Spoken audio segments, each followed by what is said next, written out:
Oi, pessoal, vamos continuando aqui com o nosso livro, capítulo 19, Um Coração que Demonstra Cuidados, e já vou fazer o guia de estudo junto, porque é um capítulo um pouquinho mais curto. Bom, ela começa com o versículo: Sede firmes e inabaláveis e sempre abundantes na obra do Senhor, sabendo que no Senhor o nosso trabalho não é vão.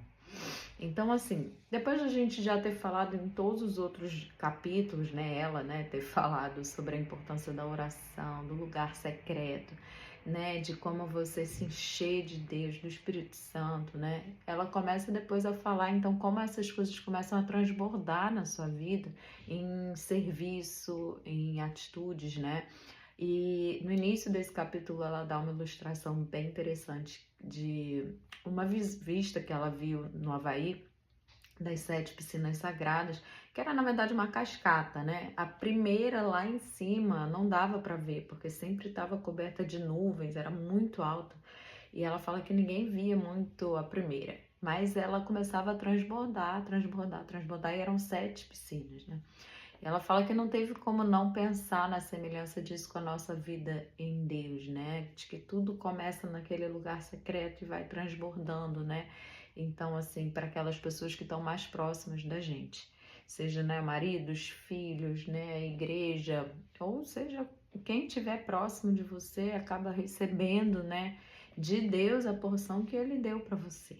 Então esse capítulo trata disso, né? De quando a gente começa a transbordar, como que essas coisas se manifestam na nossa vida, né? E muito do que prende a gente no servir, no dar, né? Eu acho que tem a ver muito com uma questão de egoísmo, de sobrevivência, né? Então a gente pensa, poxa, mas como que eu vou dar se eu também preciso? Como que eu, né? Só que quando a gente vê tudo de uma perspectiva divina, tudo é tão diferente, né? A matemática de Deus é outra, né? É dando que se recebe, né? Você realmente melhor é dar do que receber. Tem tantas coisas que Deus pensa diferente da gente, né? E por isso que a gente precisa subir nas regiões celestiais, ouvir a voz de Deus, conhecer a palavra, para que a nossa mente seja transformada, né? Bom, e aí ela começa aqui, é um capítulo bem prático, né? Uma vez que você já entrou nesse lugar profundo, né, das raízes, já se encheu de Deus através da oração, coisas que você pode fazer para melhorar nesse sentido de expressar esse amor de Deus para outras pessoas.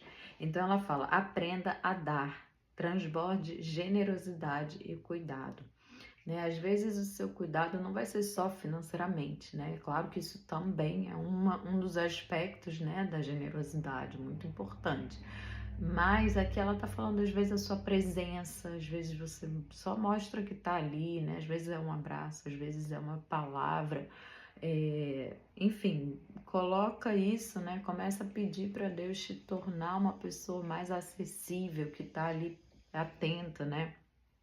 Então, tenha coragem, ela fala, se você tá evitando alguém, começa a colocar isso em oração, né? Para você resolver esse problema com essa pessoa. Ora, porque o pecado realmente impede a gente de fluir em Deus, né? Então, resolve isso aí. Dê com generosidade e alegria, né? Seja um gesto, um abraço, um sorriso, um cumprimento, né? E compreenda a grande bênção que acontece quando nos entregamos a Deus, né? Ele mesmo reabastece a gente, ele mesmo multiplica a nossa força, nosso vigor. Quantas vezes, gente, já vivi isso? Às vezes estou super cansado, mas aí vou, oro com alguém, ou sinto de Deus alguma coisa. E aí, caramba, eu mesma sou muito edificada, né? Bom, aprenda a olhar ao redor. Seja objetiva, veja a necessidade e faça alguma coisa, né?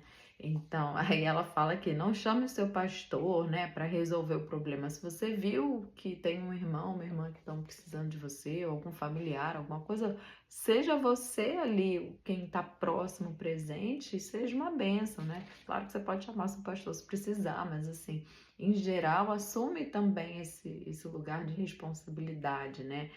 Tem muito que cada um pode fazer, né, pelo próximo.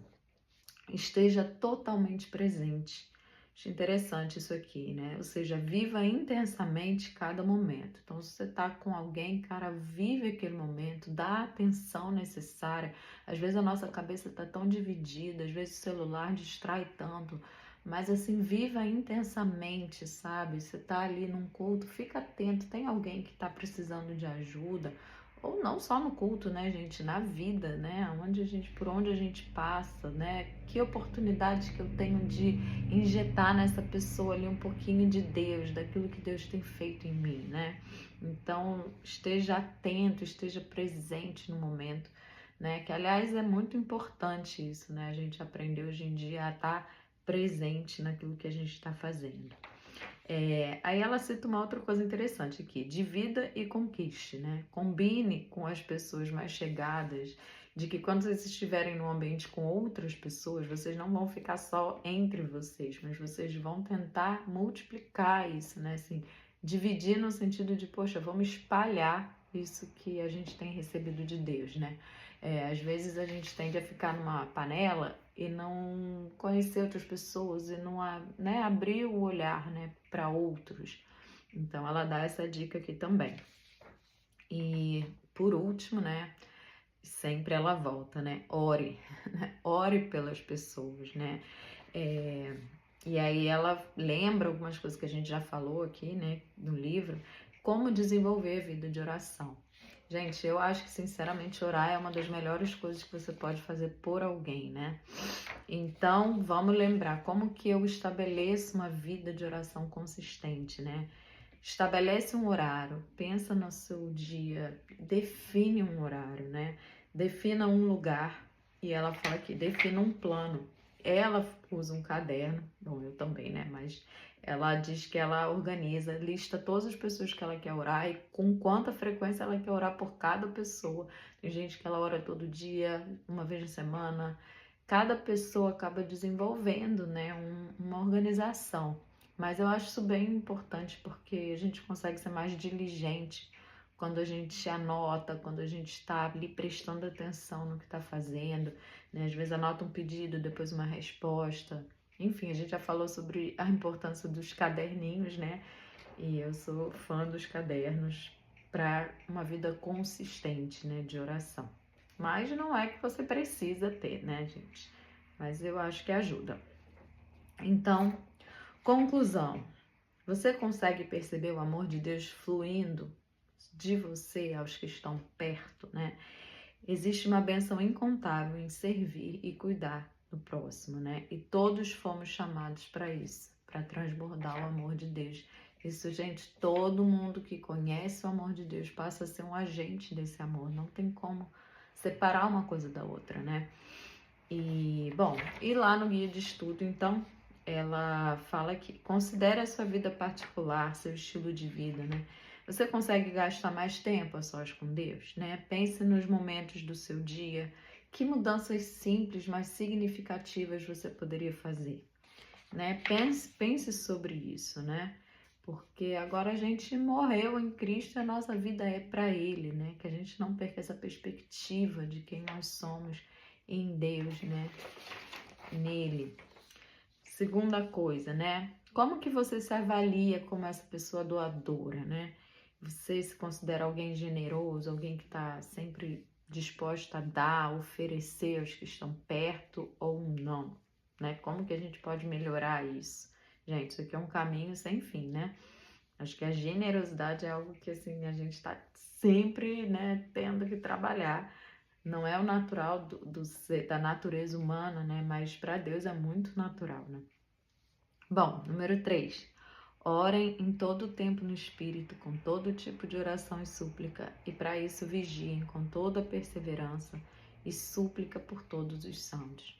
Isso aqui, né, Paulo está falando lá em Efésios, né? Orem todo o tempo no Espírito, gente, com todo tipo de oração, com súplica, orem por todo mundo, né? E então, assim, avalie como é que tá, né? Sua vida de oração. Você acha que quando que você foi abençoada, né, pela vida de oração de outra pessoa? E quando foi a última vez que você abençoou a vida de alguém através da sua oração, né? E sempre tem mais, gente. Sempre é possível a gente ter mais, né? Então, Então, defina agora seu dia seria todo dia, né? Mas assim, o seu horário, o seu lugar, aonde que você vai orar, quando, né? Define isso e priorize isso. Amém?